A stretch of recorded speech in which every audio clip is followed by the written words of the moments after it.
Welcome. I'm E.G. Marshall. Hell has been described in gruesome, grisly, and garish detail by philosophers, poets, and painters. However, they are not the only ones who have had a vision of the underworld. Hell is an open book to all who choose to turn its pages, a coloring book that you may fill in yourself. And so many people have designed their own private hell, filled with their very own private devils and demons. And many people have discovered that you don't have to die in order to live there, although it helps. Our mystery drama, The Other Life, was written especially for the Mystery Theater by Sam Dan and stars Mercedes McCambridge. It is sponsored in part by Sign-Off, the Sinus Medicines, and Buick Motor Division. I'll be back shortly with Act One. I want that sinus medicine. Headache tablet? No, the sinus medicine that relieves headache and congestion, internal sinus pressure, and postnasal drip. You mean Sign-Off? Exactly. Compare Sign-Off tablets with anything you've ever taken for sinus. No sinus tablet you can buy relieves more symptoms. Sign-Off gives you a full dose of pure aspirin plus a powerful sinus strainer. Sign-Off works fast to help sinus pain while you drain. Sineoff. Sign-Off, the sinus medicines in the bright red box. Take when needed, only as directed. Hey, Mom, what's for dinner? Hey, Mom, what you got? What's for dinner? Let your nearby ShopRite help you decide with super savings. For burgers, meatloaf, or meatballs, there's fresh ground chuck, just 89 cents a pound. For family treat, there's center-cut rib roast, just $1.49 a pound. In ShopRite's appetizer department, you'll find store-sliced cooked corned beef, 1/4 pound, 59 cents. And check the dairy cases for Philadelphia cream cheese, 8-ounce package, just 39 cents. Your nearby ShopRite has all the answers for savings and quality for any meal. She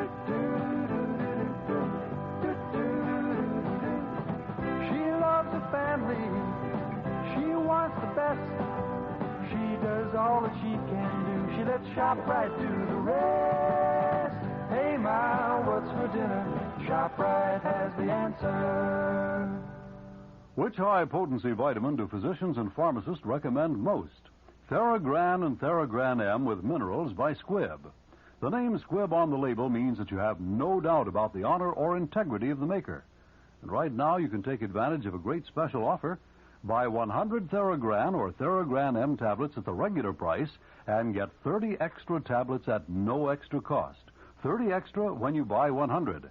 That's a month's supply for one person, but the offer's limited.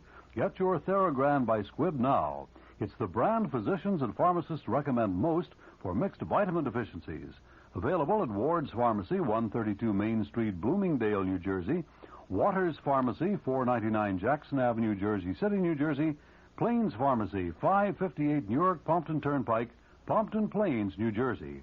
And don't forget to tune in to this weekend's Jets football game, sponsored in part by your local Squibb Theragran pharmacist.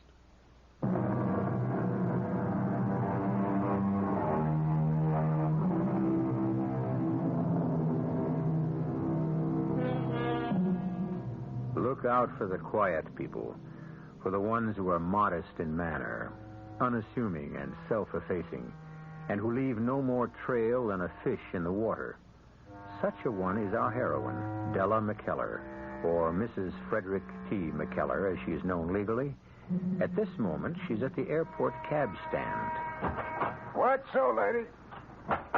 1221 Torrance. 1221 Torrance. We are off.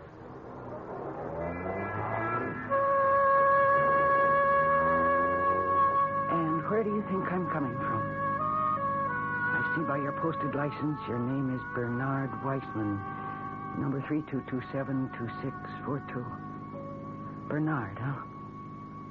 I can also see by the tilt of your head that you're giving me the once-over in your rear-view mirror. Well, Bernard, I'll wager I know exactly how you are sizing me up. This is a married broad. Age. I can't give her much less than 35. Looks. Come see, come sa. What we got here is a respectable, quiet, mousy, middle-class dame. And I can tell you've written me off because you're not eyeing me in the mirror anymore. Oh, how little we know, Bernard. How little we know. I am in your cab because of a chain of events. A chain that led me into your cab and will lead me beyond it. It began one evening. Let's call it that evening. Fred? Yes, Stella. Oh, darling, I'm in a pressure cooker again. Hi. What is it this time? A report. I have to do a report, a complete report. Tonight? If I don't take time out for sleep, I'll just manage to have it ready for the Senate Finance Committee by morning. Oh, but Fred... I'm going right into the den. I have to start immediately. But dinner... Oh, be a sweetheart. Bring something on a tray. A sandwich. Anything. I don't care. I'll just need plenty of black coffee. Fred, stop. Don't take another step. Darling, what's wrong? I want you to look. At what? Look at me. Look at you? Yes. What do you see? Well, Oh, Fred, sit down. But I told you, I know. You have a report. I also have a report, Fred. Which is if you don't sit down this minute, I'm going to take the next plane to Reno, Nevada, or Mexico City and get a divorce. Stella, can't we What did you say? Fred, surely it must be apparent, even to you, that all the closeness has gone out of our marriage. I've never felt as close to you as I do now. And you've never been so far away. And so I thought... Oh, darling, I know we haven't seen much of each other lately, but I've taken a new job. I thought I would try to put the romance back into our relationship. And it's a very demanding job. job. Shut up, Stella. Listen to me. I was desperate, so I thought I'd do what the marriage counselors suggest, what the soap operas, the lovelorn columnists advise, which was to create a romantic atmosphere. And look, just look around you. Oh, I'm wearing what certainly should be considered a seductive gown. Look at the candles on the table, the brilliant crystal, the gleaming china, the sparkling silver, the red roses, the soft lights, the sweet music. And let me tell you about dinner. Darling, No, listen, we're having beef bourguignon. And then I'm sorry. You bust in here like some traveling salesman barging into a motel. Give me a room and a cheese sandwich. But, darling, I must tell you what happened. Senator Loomis, the one who hates to spend 15 cents on education, he's in town with an investigating committee. I met him, and we started talking. Darling, I know I can make him see the light. Fred, please, Fred, let's have some champagne. Oh, no, I need a clear head for figures. He said have your facts in black and white by morning. Do you realize what an opportunity this is? But I prepared the whole... Stella, dearest Stella, I know how disappointed you are, but you're sensible. You are, darling. That's why I married you. Now, I must get into the den with these figures. Keep the coffee coming. Bernard, you know who Fred is? Fred is the new state commissioner of education. Everybody says he's going places. I agree. Lately, he's been going a great many places without me. Well, he went into his study, and I did a few chores around the house, read a bit in Boswell's Life of Johnson, worked on a watercolor. Oh, I have a great many talents, Bernard. And in the midst of all this self-expression, enter my close neighbor and casual friend, Edith. Is it okay to use the phone, Del? Oh, sure. Oh, thanks. I hate to bother you, but old Gus decided to stay home today, and I have this extremely important phone call. Hey, Mike, Edie Harlow. Oh, you're sweet. Look, 10 on Handy Andy in the first at Ormond. Do I still have time? Oh, just. Okay, on the nose. And Mike, call me back at this number. It's my neighbor. She's okay. Yeah. It's at 206-3636. Yeah, sure thing. In a couple of minutes, they're off. Edith, will you have a cup of coffee? I'd rather have a drink. Oh, don't bother. I see the bottle and the glasses. Pour you one? I don't drink. Oh, that's right. You don't. Handy Andy, I presume, is a horse. Oh, Handy Andy is a 5-year-old bay gelding, and he cannot lose. Oh, come on. Be smart. Bet on him yourself. Oh, I never bet on anything in my life. Well, you're overdue. Put a tenner on him. No, I was brought up to believe it's wicked to bet on horses. Well, yeah, it is wicked, but look, if you don't do something wicked now and then... come on. Take the plunge. I'll call Mike and put down a bet for you. Oh, hey, if that's Mike, my watch is slow. I was lucky to get down myself. Well, then it's too late for me. You mean you would have put down a bet? Look, I'll tell you what I'll do. I'll give you half of mine. $5. What do you say? Once I talk to Mike and find out, it'll be too late. Oh, come on, Del. What's $5? Live a little. Well, all right. Okay. Hello? Yeah. Okay. Well, let's go downtown and collect. Oh, I don't want to go rushing downtown just to collect $5. $5? He went off at 20 to 1. He brought home 200 for 10. You're entitled to half. You win 100.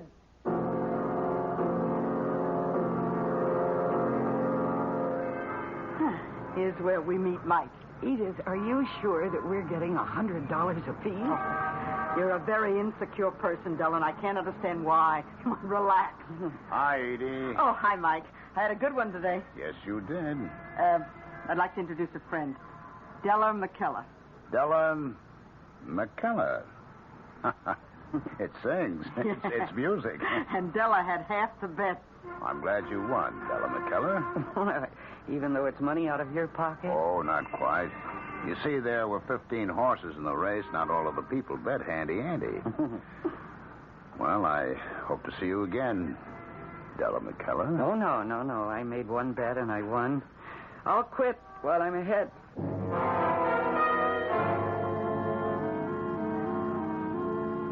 Famous last words, eh, Bernard?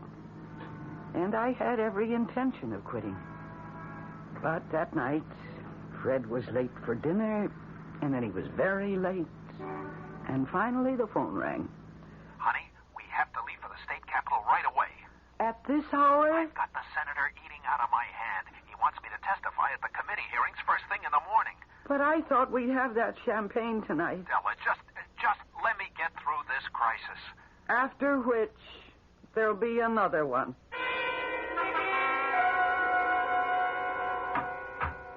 Well, Della, you ready to break the bank at Monte Carlo? No, thank you. I've had my mad fling. And besides, I'm due to teach my classes at the settlement house. Oh, well, I like Jackie's boy in the fifth. How can he lose? I got a hunch on this nag. Okay, I'll go along. For how much? Well, I'm ahead 100. Why not all of it? Well, it's best to do these things slowly. Why? If he's right, he's as right for 100 as he is for $1. It shouldn't be the size of the bet. It's the strength of the conviction. Honey, you are a horse player. Call Mike.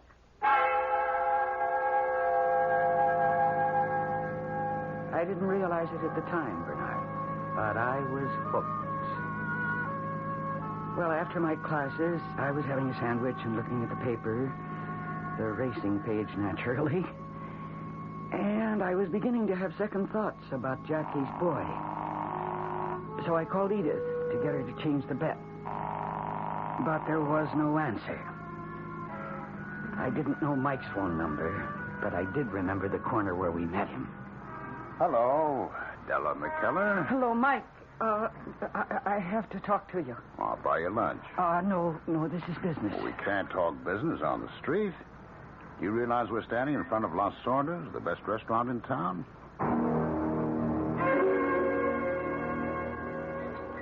How do I go about changing my bet, Mike? All you do is tell me. Well, see what it says in the paper?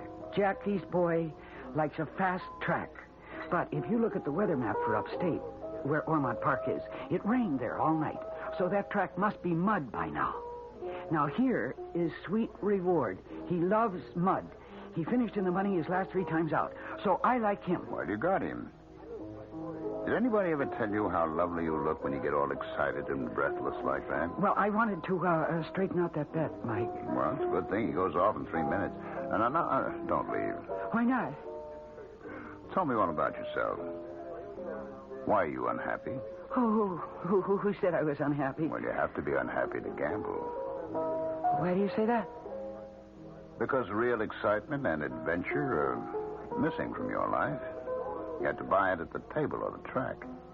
Is that why you gamble, Mike? I don't gamble. To me, gambling's a commodity. I sell it to those who need it. Why do you need it? Who says I need it? Have dinner with me tonight, and I'll explain it. Oh, listen, I'm a married woman. But are you a happily married woman? Oh, really? I have to go. Well, shouldn't we find out about sweet reward? Johnny, plug in a phone, please. Thank you. Della, if not tonight, why then, how about tomorrow? Oh, no, please. The day after? Hello? The 5th at Ormond Park? Uh-huh. Thanks. Your sweet reward came in at 3-1. 100 yesterday, 300 today. If I had your luck, I'd play the horses myself. Here's your money. Oh, thank you. Now, about dinner tonight. No, Mike, really, there's no point in your asking. Well, there's no point in your refusing. Della, I'm still upstate. This is a rough one. Yes, Fred, I suppose it is, but, listen, you just stay as long as is necessary. You're not angry? No, darling, as I understand, it's your career, and, we're both required to make sacrifices. Oh, that's fine, Della. That's my rational, mature, and reasonable darling. I'll be home tomorrow night. What are you doing now? I'm just, reading. What? Something new? The racing form. Did it get good reviews? Mixed.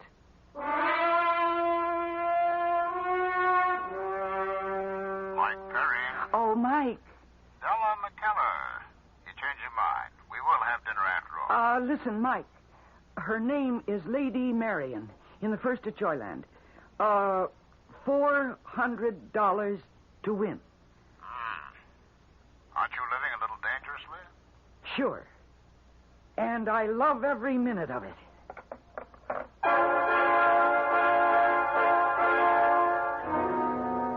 And so would you if you won every time you bet, which is what our Mrs. Della McKellar is doing. However, as the popular tune tells us, into each life some rain must fall. And when it does, where will Della run for shelter? Well, you just keep warm and dry where you are, and I shall return with a few tips on some winners when I bring you Act 2.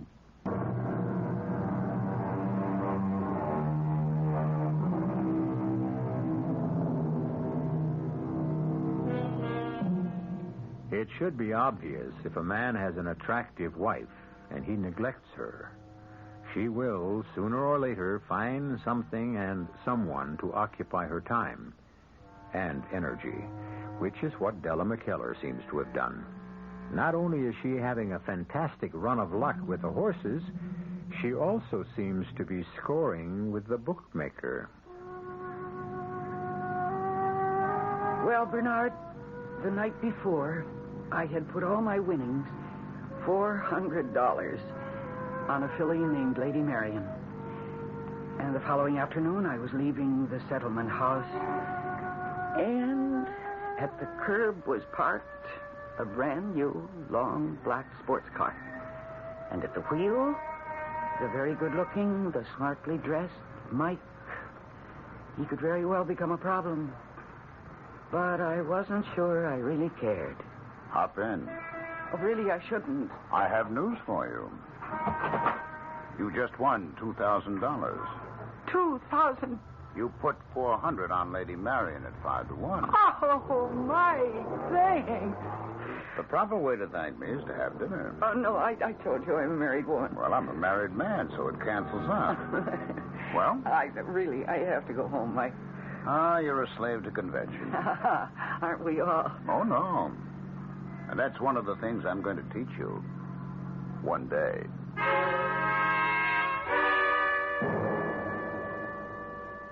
Aphrodite, Edith. Why is she 5-1? Well, she's a filly. Why is she running with 106 pounds? Why is she the lightest in the race? Why? She's won her last 2 starts. She's being dropped in class. I like her for $10. What's your bid? 24. $24? That's an odd amount. $2,400, Edith. No. Oh, no, Della, you can't. Della, you're crazy. I won't let y'all stop you. Oh, please, Edith, don't take on. You were right about me. I am a gambler. I'm not like you, venturing $5 or $10 for a thrill. No, sir, this to me is a living. It's a way I never lived before. I can't explain it. Oh, Della, I wish I'd never introduced you to this.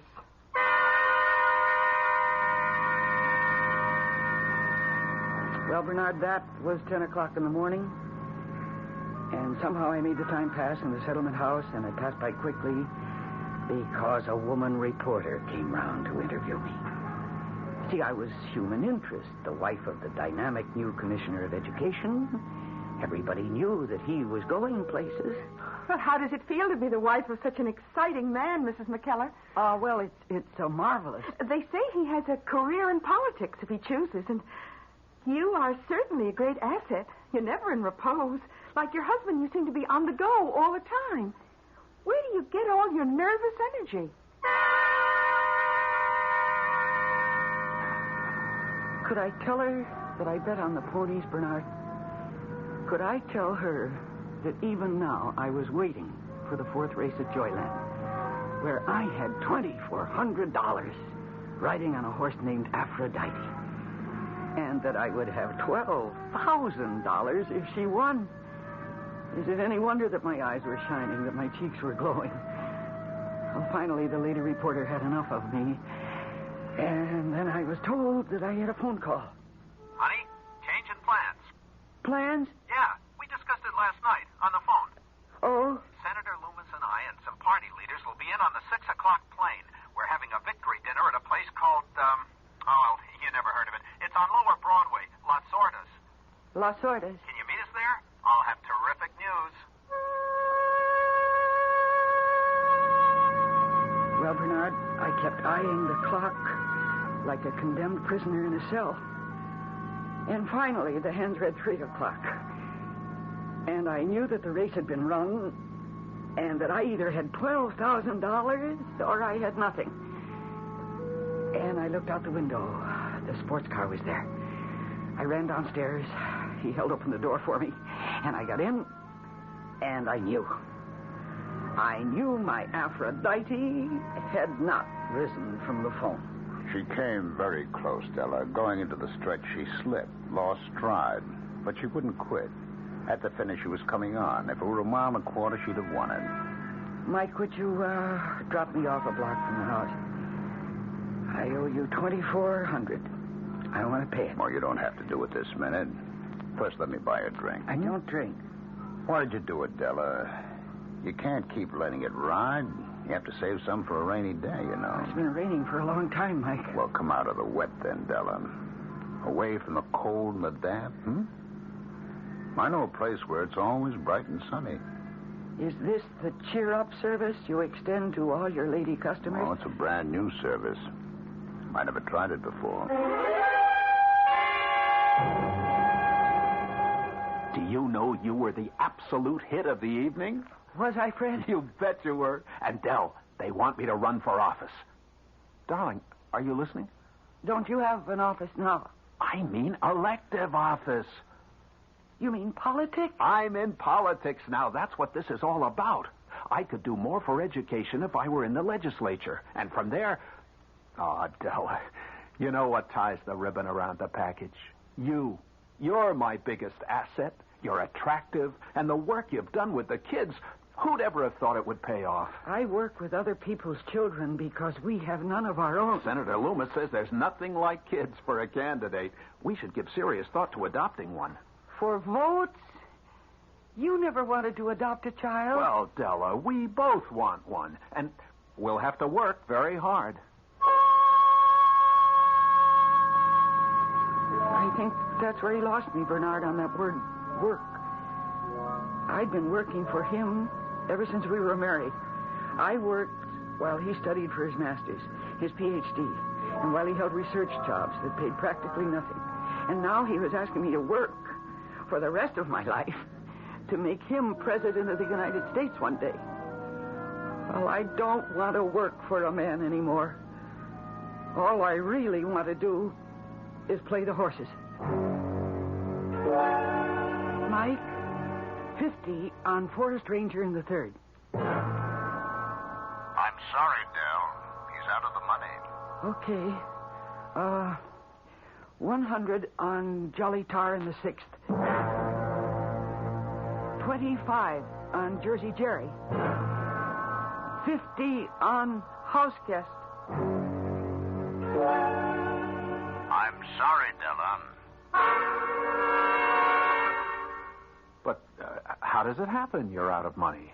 Well, Fred, we do a lot of entertaining. You know, there's food and liquor. Oh, I know, but it seems to me that... Oh, please don't lecture me on how to run a household. It's the way prices are today. It's just that we seem to be broke all the time, and I'm trying to find out where the money is going. Well, all your guests and your political friends compliment you on our hospitality. Oh, I have to admit, you're doing a terrific job. Well, see, that's where the money's going. It just seems to me it's an awful lot of money. Oh, I'll get that. Hello? Della, bad news, I'm afraid. Country gentleman finished dead last.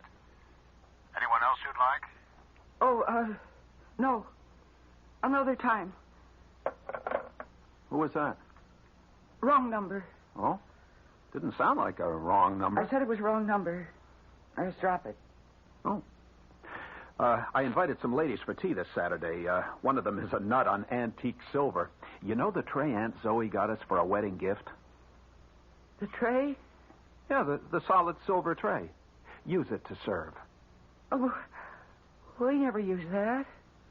I mean, it's ugly. I described it to Mrs. Wheatley. She's dying to see it. Do I have to tell you what I did with that tray, Bernard? I used it to raise $500 to bet on a horse named Foolish Pride. Well, it was a foolish bet. But now I had to get it out of hock. I needed $500 quickly. How could I raise it? I'd already squeezed every possible dollar out of my household money.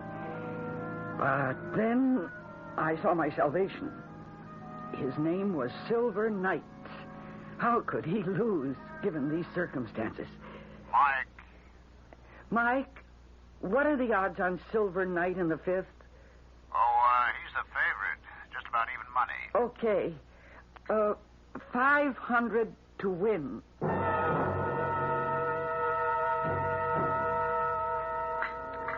Hello, Della. Sit down. I'm sorry about Silver Knight. Mike, I came down here to tell you, that I... That you don't have $500, huh? How did you know? Well, it had to come to this one day. Well, if you're so sympathetic, why did you take my bets? Oh, you'd only go to some other guy. And to him, you'd just be another customer. Oh? What am I to you? If only you would, you'd give in to your instincts and enjoy life. Which instincts? The urge to be free. Listen, Mike, could we talk business? Sure. Your credit is good. And it's unlimited. I don't want credit. I just want time to pay you back. Sure. But meanwhile, if you see something good in tomorrow's race, why, your credit is good. No. I can't ever go through that again. Never again. I've learned my lesson.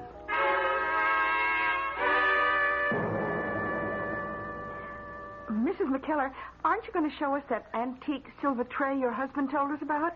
I'd love to have a picture of it for the paper. The tray?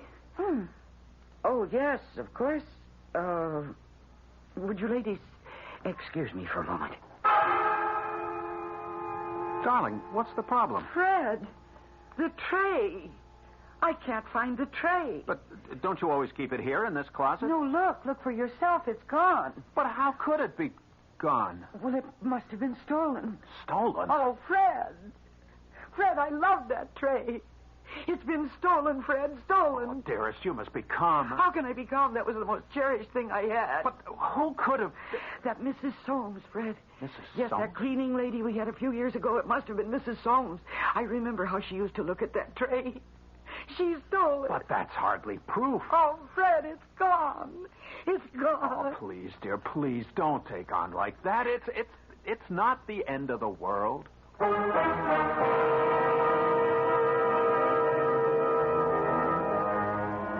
They say your dyed-in-the-wool compulsive gambler must eventually break all of the commandments. Now, where are we with Della so far? Stealing, lying, false witness? How about adultery? She's been flirting with that ever since Act 1. We'll see how far she goes when I return in just a few moments with Act 3.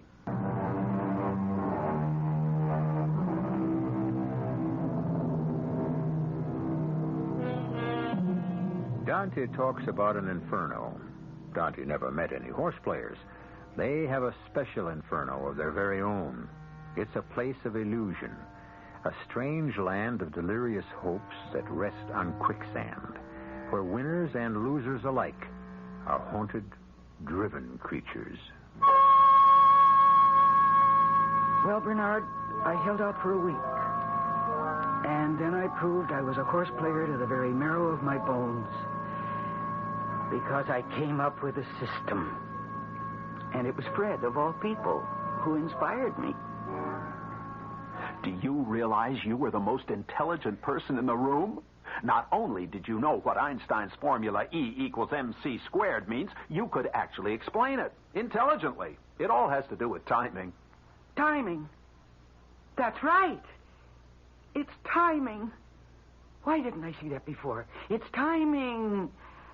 All other systems have to do with past performance. But the fact is, the longer an animal has to wait... An animal? The more nervous it becomes. Therefore... Therefore what?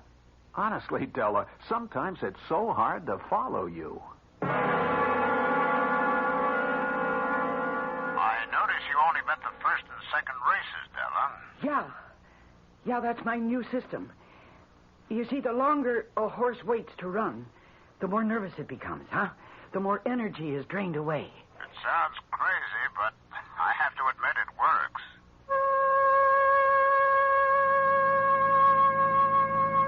Yes, Bernard, it worked. All systems work for a while. And then nothing worked. And I'll tell you something about horse players. It's just as important to lose as it is to win.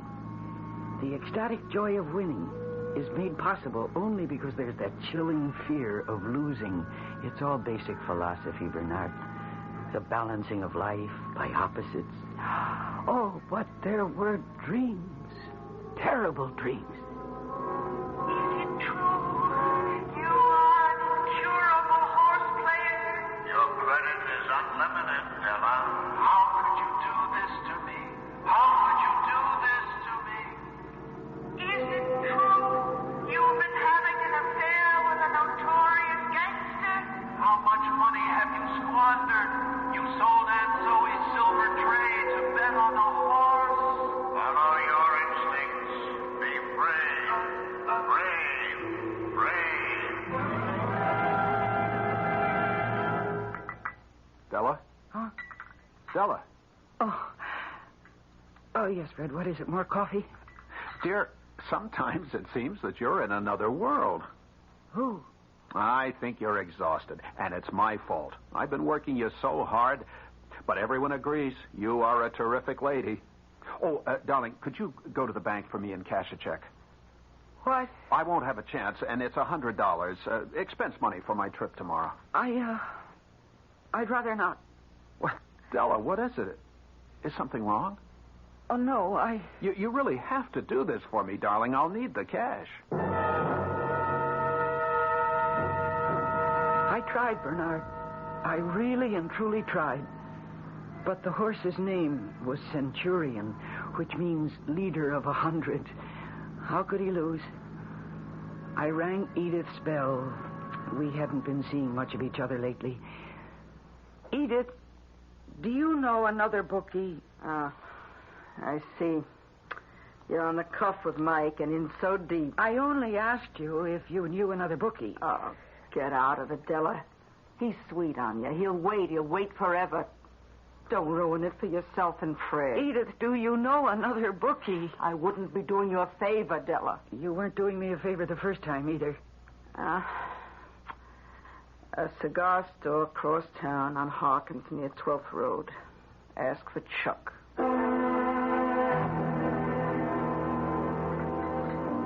I came here as quickly as I could.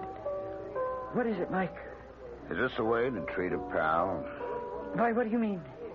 A friend of mine, you can call him a colleague, says he booked a cash bet for you. Well, I was so afraid to run up more credit, Mike. I told you, your credit's unlimited. How much do I owe you? You know it to the penny. I don't. $9,200. But I had 3 winners last week. That's subtracted from the total. I know. And I'll pay it back. You'll never pay me back. Yes, I will. How? You and Fred are living above your income now. Mike, I'm quitting, and I'll pay you back. You never have to pay me back, Della. I don't want money from you. Well, what do you want? You? I don't care if you're a gambler.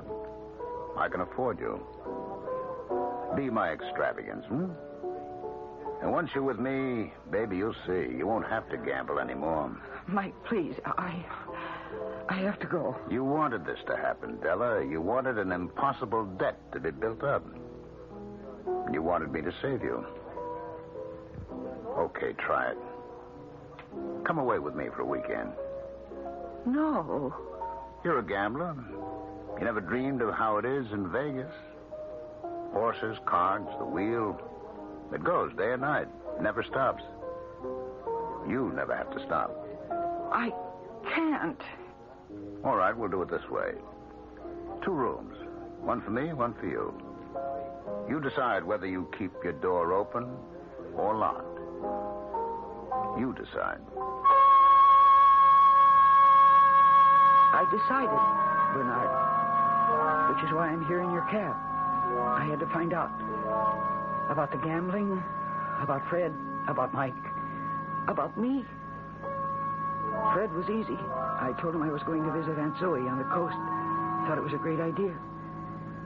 The flight was uneventful. A special limo was waiting to take me to the hotel. I was greeted with ceremony by the captain, ushered with deference by a bellman to my room where there were flowers and a bottle of champagne and a basket of fruit. And a note from Mike. Welcome to Vegas. Report to the cashier. Draw as many chips as your heart desires. Meet you in the casino at 4. Love, Mike. I won. And I kept winning. But somehow there was no thrill to it. I don't know what was the matter. Was I nervous? Was I guilty about deceiving Fred?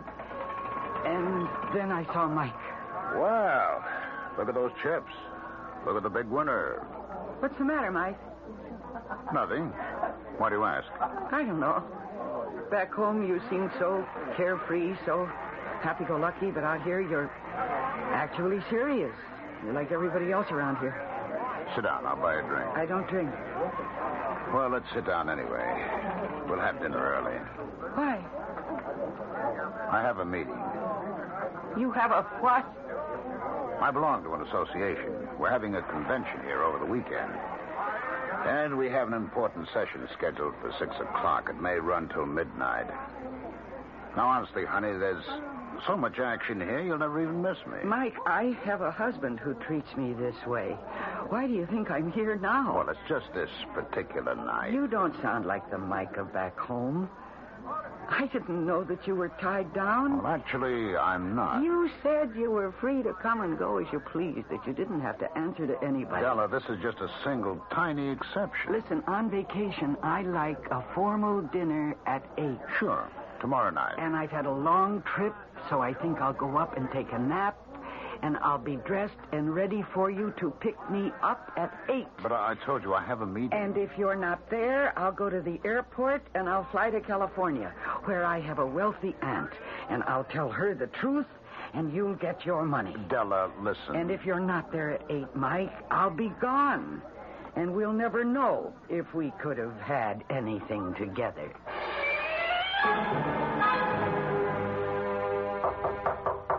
Come in. Mike. Yes, Della, Mike. 8 o'clock exactly. I thought you had a meeting. I did. Did you care to talk about it?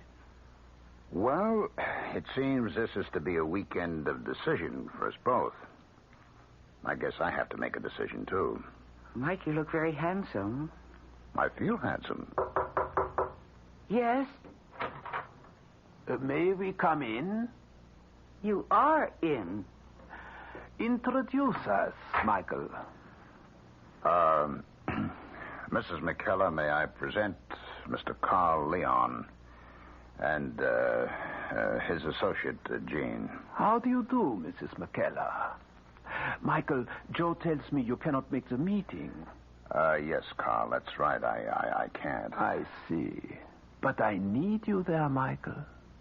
Do you mind, Michael, if Mrs. McKellar and I talk in private for a few moments? Excuse me, please, Della.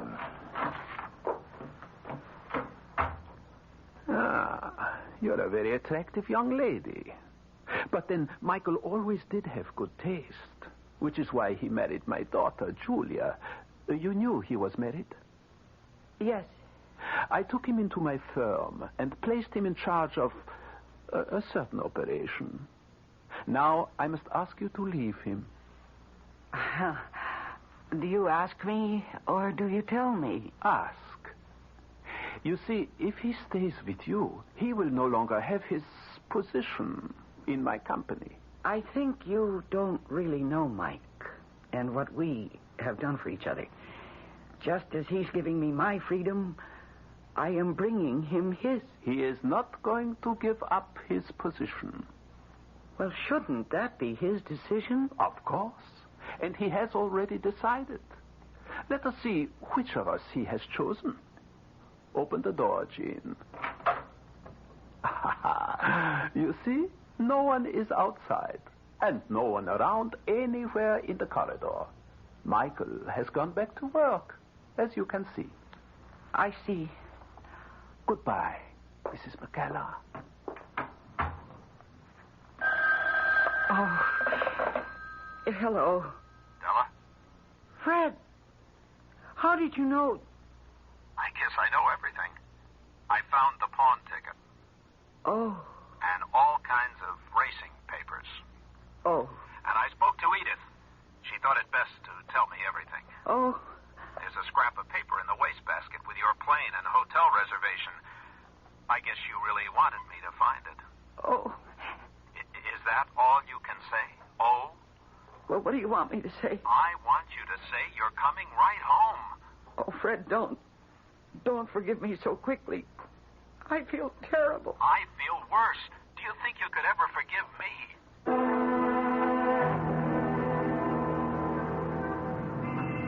Here we are, lady. 1221 Torrance. Oh, so soon. It don't take more than 10 minutes on the freeway. It seemed like a lifetime. Well, here you are, Bernard, and keep the change. I can't tell you how much I enjoyed our chat. What chat? Dames. Some dames are right of this world.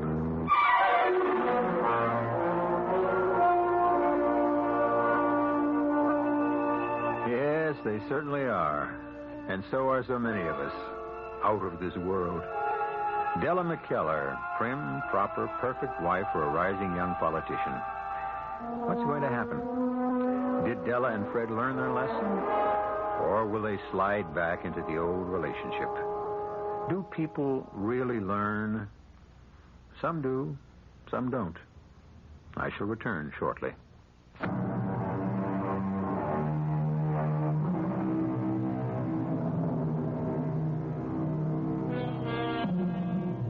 The other life. If the Lord granted the cat 9 lives, does it stand to reason that he allows us only one? Stop to ask yourself, how many lives are you leading? Our cast included Mercedes McCambridge, Ralph Bell, Bryna Rayburn, and Elliot Reed. The entire production was under the direction of Hyman Brown. Radio Mystery Theater was sponsored in part by Anheuser-Busch Incorporated. Brewer...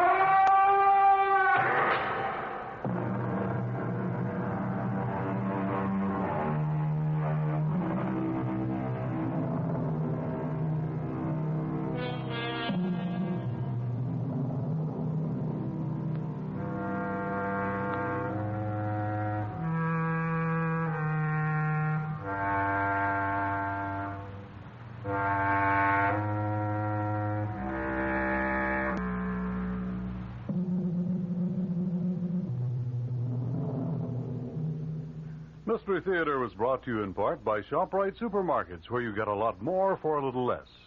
The preceding program was presented by CBS Radio.